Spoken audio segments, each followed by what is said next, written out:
digunakan pihak ketiga dalam peperangan maupun perang hibrid yang menggabungkan strategi militer dan non-militer dan siap menggelar kekuatan bersenjata untuk melakukan penegakan hukum di wilayah. Saya akan berusaha untuk berbuat yang terbaik. Tadi beliau ingatkan kepada saya dan semua jajaran, tugas Menhan sangat berat, harus ikut membantu Presiden Republik Indonesia khususnya di bidang menjaga kedaulatan, menjaga keutuhan wilayah dan menjaga keamanan. Tapi saya wakafkan nyawa saya untuk negara dan bangsa ini.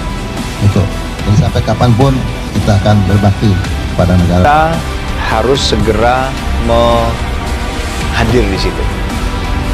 Nah, saya punya beberapa pengalaman. Menurut saya yang paling efektif adalah dengan cara membuat pagar. Pertama tadi, ini sudah sertifikat HGU dari BPN ya. Oke, berarti tidak ada kepemilikan ganda. Pengamat peringatkan Australia, klaim Pulau Pasir bakal picu serangan balik militer Indonesia. Pemerintah Australia baru-baru ini membuat sebuah klaim di wilayah Indonesia, tepatnya di Pulau Pasir, Nusa Tenggara Timur. Klaim Australia di Pulau Pasir jelas mengagetkan, di mana Indonesia selama ini selalu menghormati kedaulatan Canberra. Australia menggunakan nota kesepahamannya dengan Indonesia pada tahun 1974 untuk mengklaim Pulau Pasir. Melihat Pulau Pasir yang merupakan wilayah Indonesia, masyarakat adat Timur Rote Sabu dan Alor Naik Pitam, masyarakat di sana bahkan secara terang-terangan akan menggugat pemerintah Australia ke pengadilan.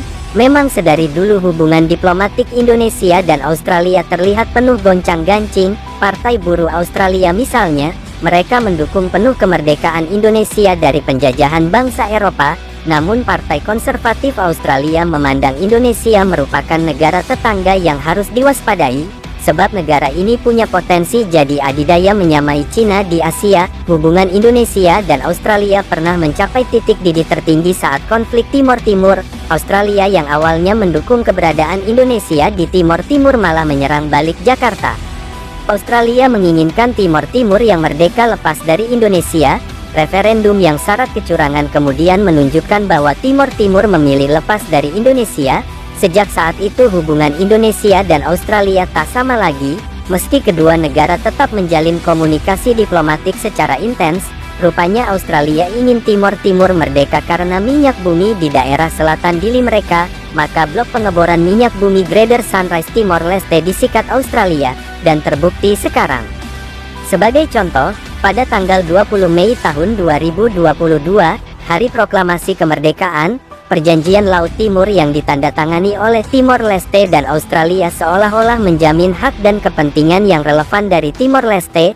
Perjanjian pembangunan bersatu mencuri sumber dan minyak dan gas milik Timor Timur. Laportutio.com pada tanggal 20 Agustus tahun 2022.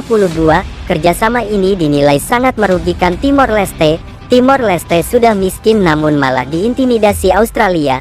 Timor Leste memiliki lebih banyak sumber minyak dan gas daripada Brunei, negara kaya di Asia Tenggara, tetapi mereka hanya bisa menjadi negara miskin yang diintimidasi oleh orang lain, ungkapnya. Untuk memperlancar pengiriman minyak bumi dari Greater Sunrise ke Australia, maka dibangunlah pipa bawah laut dari kejauhan ladang minyak dan gas raksasa yang dikerjasamakan oleh Australia dan Timor Leste. Hanya berjarak 150 km dari Timor Leste dan dari Australia akan berjarak 400 km. Timor Leste pasti geram bukan main dengan Australia.